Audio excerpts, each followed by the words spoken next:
Lost in deep space, they had no hope. Then Earth responded. Asterisk Commander Alex stared at the flickering lights above the control panel. One by one, the lights went out, red, then blue, then green, until only a single dim yellow light remained. Blinking slowly, it was the station's heartbeat, weak, fading. The space station Zero Prime had once been a shining jewel on the edge of the galaxy, built by many powerful alien races. Now it was dying. Power grid section 5 is gone, said Tech Officer Varna, her voice shaking. Life support in the outer rings is failing.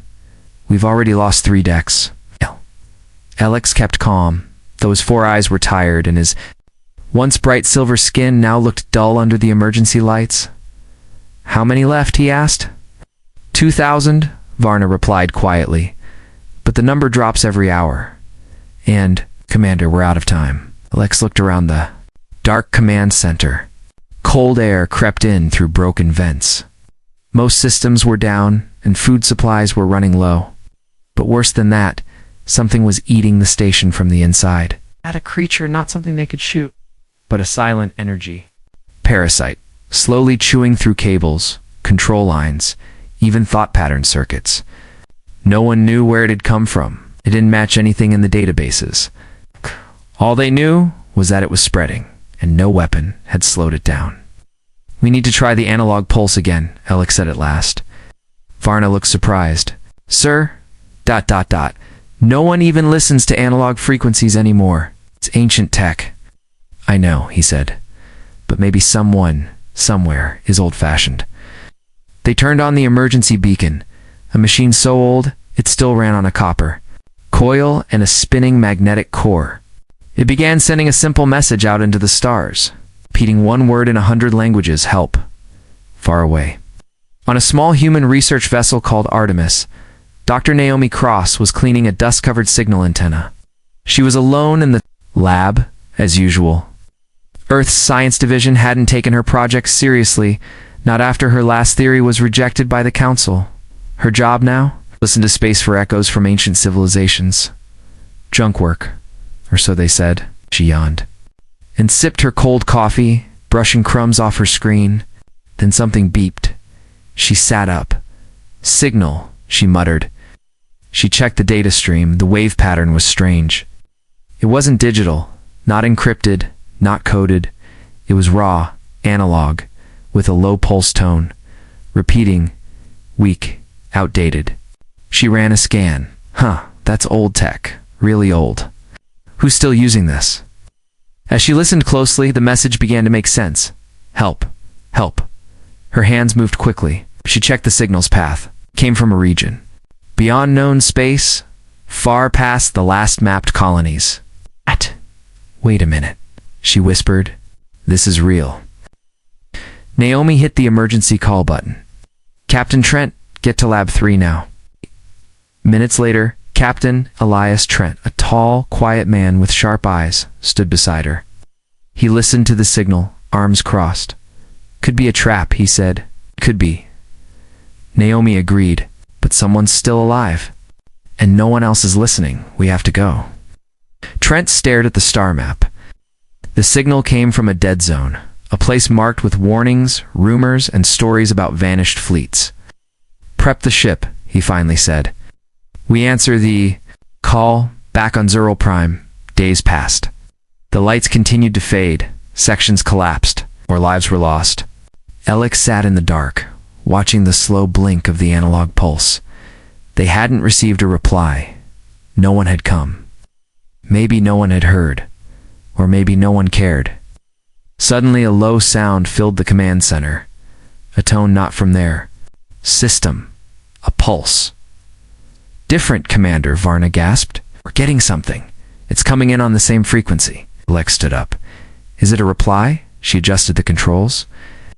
The tone changed, then broke into clear, simple words. This is Captain Elias Trent of the human vessel Artemis. We received your signal. We are coming. Alex stared at the speaker. Humans. Someone whispered behind him.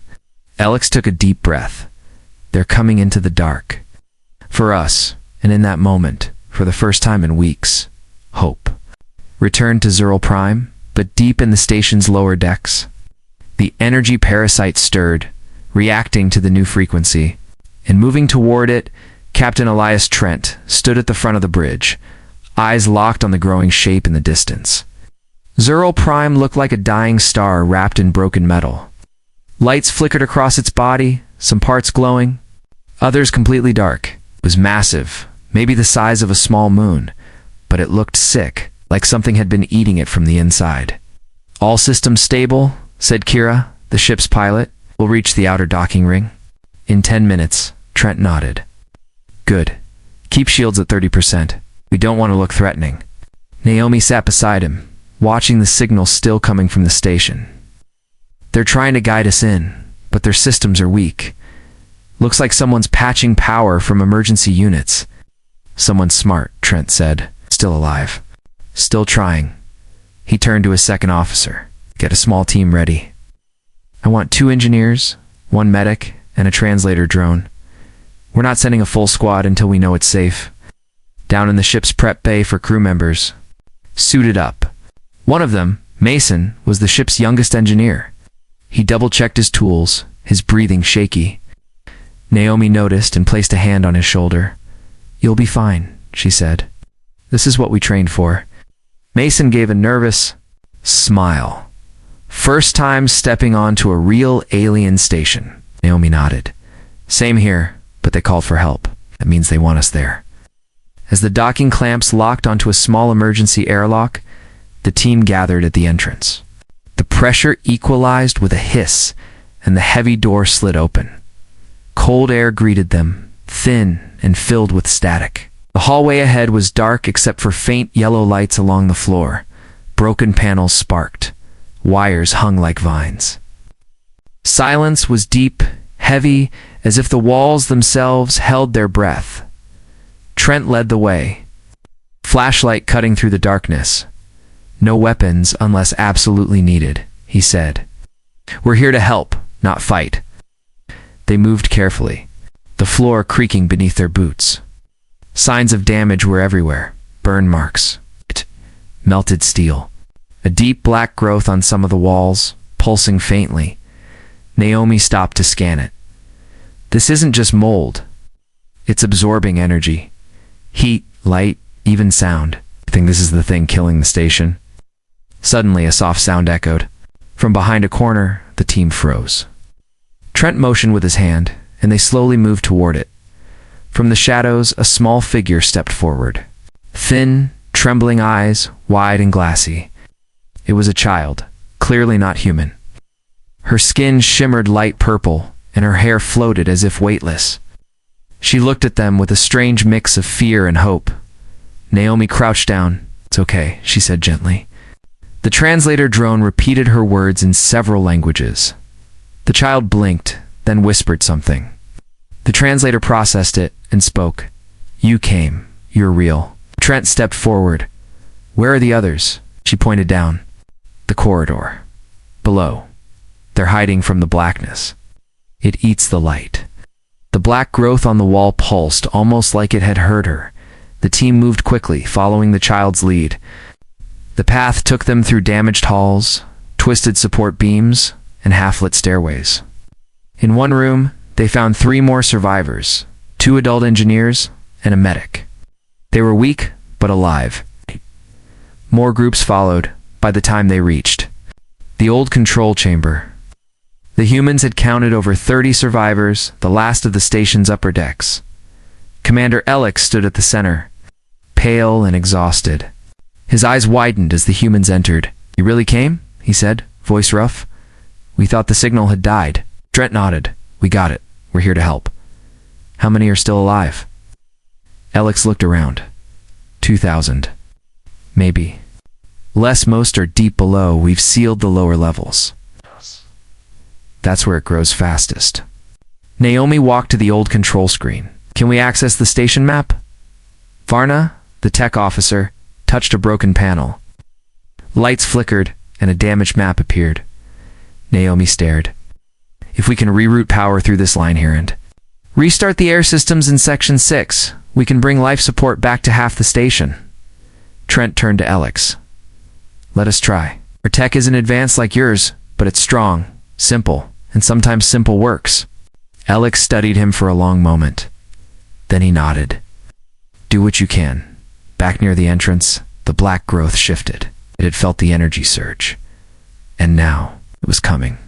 From deep inside the station, a low humming noise began to rise. The lights flickered. Then, far off in the tunnels, something screamed, not a voice, but a sound like twisted metal crying out, and it was getting closer. The scream echoed through the halls of Zurl Prime, long and sharp, like the wail of a broken machine. Everyone froze. The sound wasn't natural. It wasn't metal grinding or systems failing. It felt alive. What was that? Mason asked, voice low, eyes wide. Naomi stared down the dark corridor. The parasite ... it's moving. Trent stepped in front of the group. We need to finish the power reroute. Mason, Naomi, stay on it. The rest of us will guard the path back. Alex gave a sharp nod. I'll lead you to the lower conduits. But we must hurry. That sound came from near Section 9. If it reaches the core, we lose everything. The group split up. Naomi and Mason followed Alex through narrow, twisted maintenance shafts. The air grew colder the deeper they went. Lights flickered. Some wires sparked and hissed as they passed. In the shadows, the black growth moved like it was breathing slowly, hungrily. We don't have much time, Alex said. The parasite spreads faster near heat and energy. It feeds on it. That's why we had to shut down most systems. Which also shut down life support, Naomi added, frowning. Terrible choice to make. The commander looked away. We saved who we could. They reached a small control room near a bundle of thick energy lines. The panel was cracked but still active. Naomi pulled out her toolkit and got to work. Mason watched the data screen, sweat on his brow. The core's output is low. We can channel just enough power to light up sections 6 and 7. If we push more, it'll trigger a shutdown. Do it, Naomi said. Little power is better than none. Mason typed quickly. Wires clicked into place. A loud hum filled the room. As energy began to flow, somewhere above them, lights blinked back to life. Back at the command level, people gasped as the ceiling lights flickered on. Warm air pushed through old vents. Medic held her hands to her face in shock. It was the first clean air she'd breathed in days. Trent smiled. They did it. Out. But the moment of joy didn't last long. Another loud screech rang through the station, closer this time. The black growth on the walls rippled like water. We need to pull them out, Trent said. He turned to Kira. Get the backup team to meet them at Shaft 17. They'll need cover. Down below, Naomi finished locking the new power path. Mason sealed the panel. But when they turned to leave, something blocked the hall behind them. It was tall, almost touching the ceiling. Black like burned glass, but shifting, like it had no fixed shape. Long tendrils slid out from its sides, crawling along the walls, sniffing the energy. Mason whispered, It's not just a growth. It's alive. The thing turned toward them, not with eyes, but with awareness. It felt them. Naomi grabbed Mason's arm. Run. They turned and dashed through the shaft, boots slamming against the metal floor. Behind them, the creature followed, not fast, but steady. Its tendrils slithered across pipes and wires, pulling it forward like a snake. A hatch appeared ahead. Naomi slammed the open switch. The door lifted slowly. Too slowly. Go, Mason, she shouted. He dove through. Naomi followed, just as a tendril whipped out. It grazed her boot and sparked, pulling heat from the metal. The hatch slammed down, panting. Naomi looked at Mason. That thing. It drinks energy, and it knew we were close. Didn't kill us, he said. Breath shaking. Could have. But it didn't. It's waiting, Naomi whispered. Watching. It learns. Two ran until they reached Shaft 17. Kira and two others were there, its weapons ready, guiding them back to safety. Once back at the main command room, Naomi pulled Trent aside. It's more than a parasite, she said. It's smart, and it doesn't attack fast. It waits. Trent looked grim. Then we don't have much time. The more we power up this station, the stronger it gets. Commander Alex approached. We need to make a decision. If we try to restore full power, we wake it completely. But without power, we die slowly. Naomi's eyes narrowed. Maybe, ... There's another way. Everyone turned to her. What if we give it what it wants? She said, but on our terms. Trent raised an eyebrow. You want to feed it? She nodded slowly. Yes, but something it can't digest. Behind them, the lights flickered again. The station groaned, and somewhere in the dark, the creature listened. Asterisk, the command room was quiet.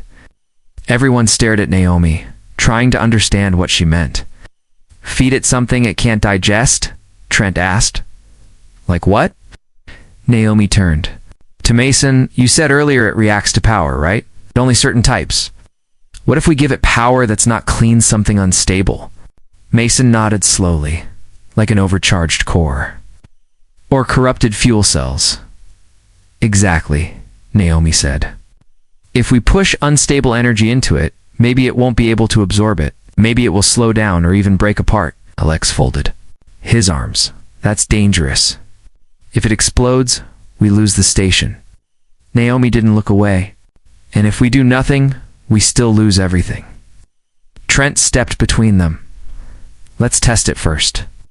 Find a damaged area where it's growing and hit it with unstable power from a distance. If it reacts badly, we know it's working. Alex sighed. There's a small reactor in Section 14. It's already leaking. We sealed it off days ago. Perfect, Naomi said. We'll use that one. Trent looked at his team. We'll send in a probe with a power surge device. No one goes close. Kira worked quickly, guiding a small repair drone through the tight hallways toward Section 14. The camera feed showed the area dark and cracked, full of the black growth, spreading across the floor and ceiling. Drone in position, Kira said. Power charge ready. Send it, Trent ordered. The drone released a wave of raw, unstable energy, a dirty mix of current meant to overload basic systems. For a moment, nothing happened. Then the black mass twitched. It rippled across the walls, its smooth surface turning jagged. Sparks flew. A loud screech blasted through the speakers and part of the wall collapsed. It's working. Shouted. It hates that kind of energy. But then the camera feed cut out. The drone was gone. Naomi leaned closer. We made it angry. Alex looked nervous. If it starts moving faster, we're in trouble. Trent thought for a moment. Okay, no more small hits. We hit it hard once with a strong surge. If that weakens it enough, we use the time to evacuate the deeper levels. Alex stared at the screen, jaw tight. That might be our only chance. They planned quickly. The humans would help rewire a link from the ship's backup generator directly into the broken reactor in Section 14. The idea was risky. If the black mass didn't break apart, it might follow the energy line right back to the ship. But they had to try. Hours later, Mason and Naomi stood in the reactor access tunnel, sweat on their faces, wires in their hands. Above them, the parasite pulsed through the walls, silent and slow. Last connection, Mason whispered. Odd. Naomi looked at the panel. Ready? When I give the word, hit the switch. They stepped back. Mason opened the com. Commander, we're ready. Trent's voice came through. On your count, Naomi. She stared at the wires, took a breath, and said, now. On the ship, Trent hit the button. The lights dimmed. A surge of unstable power flowed through the cables into the reactor, then into the black mass. At first, nothing. Then a deep roar. The wall shook. Screams echoed through the station. The growth flared bright red, then green, then blue, changing colors wildly. It cracked in places. Bits of it turned to dust. It's breaking apart, Naomi yelled. Losing control? The team cheered, but only for a moment. Suddenly, alarms blared across the station. Warning, the station's damaged voice system said, Core, destabilizing. Alex looked up in horror. It's not just the parasite. The reactor itself, it's going to blow. Naomi's joy turned to fear. We fed it too much. Pull them out, Trent shouted. Naomi and Mason ran as the tunnel shook around them. Fire burst from broken vents. The black mass, now bright and wild, began slamming itself against walls, almost as if in pain. Back at the command deck, Trent watched their signal blink on the screen. Come on. Oh! Just as the hallway behind them collapsed, Naomi and Mason dived through a final hatch. The door slammed shut behind them. We're out. Mason gasped. Cheers broke out, but the joy didn't last long. Commander, Kira said quietly, pointing to the map, the parasite. It's not dead. It's just moving. Toward the core. Naomi sat up, coughing. It's trying to escape. Through the energy system. Trent stared at the screen. It's not over, he said. And far below, the black mass surged deeper into the station, heading for the heart. The station trembled again, a deep rumble rolling through the walls like thunder. Sparks burst from the ceiling as warning lights flashed red. It's heading for the main core, Naomi said, standing beside the station map. It knows where. The biggest power source is... If it reaches the central reactor, Mason added, it could absorb everything, maybe even overload and destroy the whole station. Commander Alex paced back and forth. His hands were clenched behind his back. We can't stop it. Nothing we've tried has worked long enough. Trent looked around the room. Then we changed the game. Let's not stop it. Let's trap it. Naomi's eyes widened. Use the core as bait? Yes, Trent said. We let it go there. But we control the room. Feed it one last big surge, one it can't digest, and we lock the doors behind it. That reactor chamber is massive, Alex said. How do we lock it down? We don't use station doors, Trent replied. We bring in a containment field from our ship. Wait, Mason said. We have a portable shield generator for emergency landings. It could work, but it needs time to charge, and we buy time, Trent said. Naomi, Mason. Get the shield ready. Kira, prep the ship for core link energy transfer. And Commander Alex, we need your access codes. Alex gave a slow nod. You'll have them. Minutes later, Mason and Naomi stood inside the dark, echoing central reactor room. It was huge, 2 floors tall, with pipes stretching in all directions. The core itself sat in the center like a glowing heart. Pulsing blue and gold, Naomi set the generator down and began adjusting the settings. We only get one shot at this. Once we activate the shield, it'll block everything, even us. Mason connected the wires, sweat running down his face. And if we trap it, what then? We hold it there until it dies, or until we figure out how to destroy it for good. A crackling sound echoed through the room. Pipes shook. Lights flickered again. Naomi looked up. It's close. Trent's voice came through the comm. We see movement on the lower level. It's entered the main corridor. You've got maybe 5 minutes. Alex's voice followed. We'll seal the outer doors once it's in. Naomi and Mason kept working. The generator hummed. Lights on. Its panel blinked green. Power at 80%, Naomi said. Come on, come on. Suddenly the air grew cold. Strange pressure pushed against their ears. Mason looked toward the far side of the chamber. The black mass was there. It slithered. In silently, not like a monster, but like a living shadow. No face, no eyes, just dark, oily movement. It slid toward the core like it had done it 1,000 times before. Naomi stepped back. It's ignoring us. It wants the power, Mason whispered. The black tendrils reached for the glowing reactor. They wrapped around it gently at first, then tighter, like a snake around prey. Shields charged, Naomi said. Ready to activate on your word. Not yet, Trent said. Let it get fully inside. The mass pulled itself around the core, spreading wide. It began to glow faintly, feeding, absorbing, growing stronger. Elix watched the screen. Now, it's fully in. Activate. Trent shouted. Naomi hit the button. The portable shield exploded with light, forming a blue dome over the reactor chamber. Energy sparked at the edges as the field locked into place. Inside the dome, the black mass slammed against the barrier, screeching in fury. It had been tricked, and it knew. Shield is holding, Mason said, but it's draining fast. Bought time, Naomi said. That's what matters. Trent's voice came again. Good work. Now get back to the control room. We need to talk next steps. Back in the command center, the mood was tense but hopeful. For the first time, the parasite was not spreading. It was contained, trapped inside the very power it wanted to consume.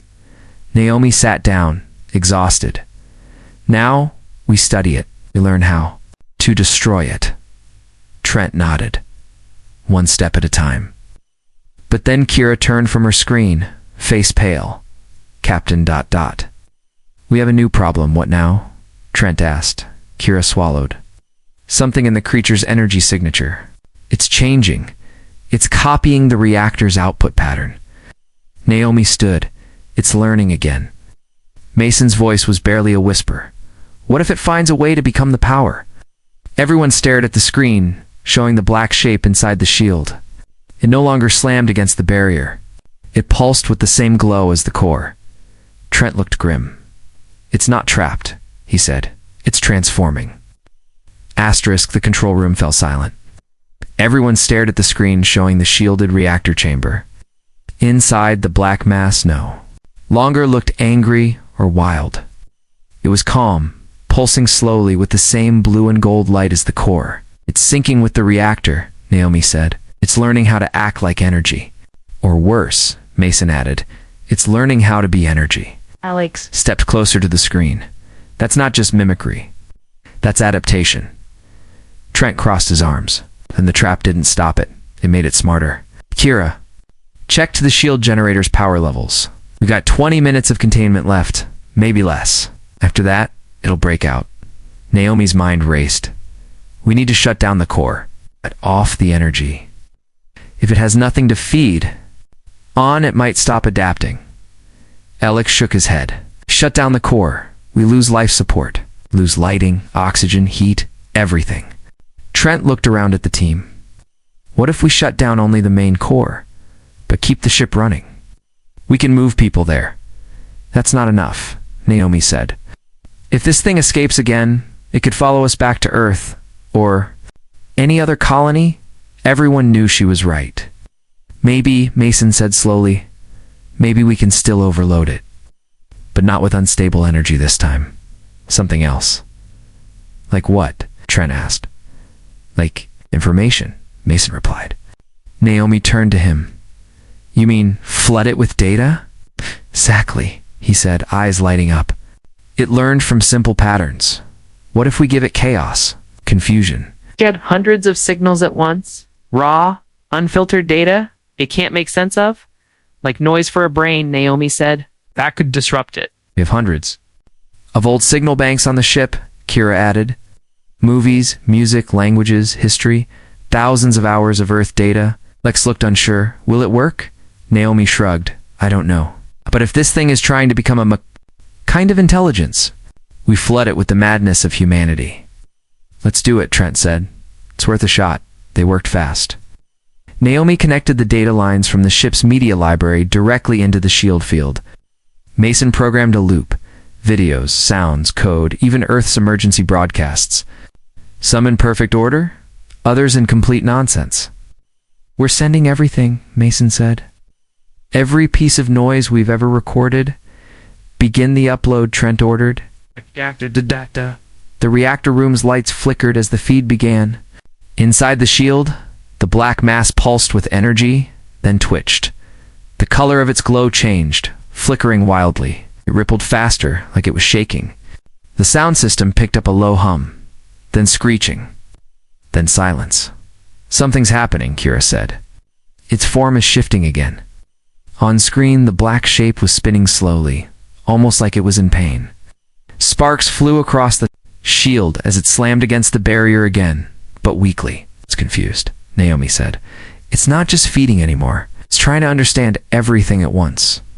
Mason leaned forward. Can an energy-based life form go mad? Alex's voice was quiet. It's not a life form in the way we know, but it's definitely reacting. Suddenly, the lights in the command room blinked out. Only the screens stayed on. Kira gasped. The shield is draining our backup faster. than expected. 15 minutes left? No, wait, 10. The black shape grew smaller, tighter, as if shrinking in on itself. But then, in a sudden burst, it exploded outward, slamming against the shield from all sides. Is it dying? Trent asked. Naomi shook her head. No, it's trying to escape. Or survive. Trent turned to the crew. Everyone prepare. For emergency shutdown. Mason and Naomi be ready to cut the data line if needed. They watched the shield flicker. The black mass inside was no longer smooth. It looked broken, cracked, but not gone.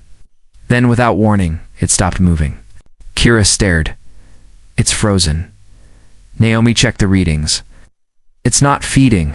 It's not growing. It's still. Trent took a step closer to the screen. Did we break it? Mason scanned the data line. No response. No signals coming from it now. It's like it's gone silent. Like we fried its mind, Naomi said quietly. But Alex raised a hand, or like it's waiting for the next move. Outside the chamber, the shield's power fell to 5%. It flickered. We need to make a decision now, Kira said. Do we shut down the core or evacuate? Trent looked at the others. Or do we destroy the core? Take the parasite with it? Everyone stared at him. The next move could mean life or death for all of them. And deep inside the shield, the black shape waited, perfectly still. The shield around the core buzzed weakly. Its edges flickered like a dying flame. The black mass inside didn't move. It hovered in place, no longer pulsing, no longer shifting, just still. Trent stood at the center of the command room. His eyes were fixed on the screen, his jaw tight. We're down to 3% power. In a few minutes, that shield will collapse. Naomi checked her scanner. There's no signal from the mass, no energy spikes, no movement. It's like it went ... blank. Is it dead? Mason asked. I don't know, Naomi said. Maybe it overloaded from the noise. Or maybe it's waiting, pretending. Alex looked toward Trent. We can still shut down the core and leave it in the dark. Or destroy the reactor. That would wipe it out completely. Trent took a deep breath. If we blow the core, the station's gone. Everything. No way back. Most of the survivors are already on our ship, Kira said. And the last group is boarding now. Naomi looked at the screen again. It may never wake up. But if it does, and we're not here to stop it, it could spread again. Somewhere else. Maybe even to Earth. Trent nodded slowly. Then we finish it here. He turned to Alex. Are you sure you want to do this? This station is part of your history. Alex looked at the faded ceiling, then back to Trent. We sent out a call. You answered it. You saved our people. The station has done its job. Let it rest. Trent gave a short nod. Let's go. They set the overload sequence. It would take 10 minutes to reach full charge. Enough time for everyone to evacuate. Naomi and Mason grabbed their tools and followed the others to the docking bay. As they passed the hallways, Naomi looked around at the walls. Cracked, broken, but somehow peaceful now. The black veins that once crawled across every surface had dried, like burned branches. The last group of Novan survivors boarded the Artemis. Children, elders, engineers, all safe. Trent was the last to enter. He stopped at the edge of the airlock, looked back at the old station one last time, then stepped through. The door closed behind him. Everyone aboard, Kira said. We're clear for departure. The Artemis pulled away from Zerl Prime, moving slowly, carefully. Through the ship's windows, they watched the great station grow smaller in the distance. Inside the reactor chamber, the shield finally failed. The blue light vanished. The core began to hum louder, unstable, wild, then a blinding flash. The station lit up like a second star. Silent, beautiful. Then, in an instant, it was gone. A shockwave rippled through space. The Artemis shook gently, but held strong. Naomi closed her eyes. It's over, she whispered. Trent sat. Back in his chair, we answered the call. That's what matters. Alex stood nearby, watching the empty space where the station had been. Your people risked everything, and asked for nothing in return. Trent looked at him. Some things are bigger than credits or tech. When someone needs help, you help. Alex smiled faintly. I hope more species learn from you. Naomi turned to Mason. You think it was alive? Truly alive? He shrugged. I think it was trying to become something, but it grew too fast, learned too much, too soon, like a child with many voices in its head, she said. Maybe, he said softly, or maybe it was a mirror, showing us what we could become if we chased power without understanding. They watched the stars in silence. Back on Earth, news of the mission spread quickly. Videos of the rescue, the creature, the sacrifice, all of it made headlines. But more than that, something changed. Other species took notice. Soon, new messages came in. Not cries for help, but greetings, invitations. Aliens who had once ignored Earth now saw it as something more. A place of strange ideas, strange bravery, and strange kindness. The Artemis returned home to cheers and bright lights, but the crew stayed quiet. They carried with them something more than fame. They carried the memory of a station in the dark. A child who said, "You're real," a black mass that tried to become energy. And a single signal sent into the void answered not with weapons, but with humanity. The stars were wide, cold, and endless. But now, they were just a little less lonely.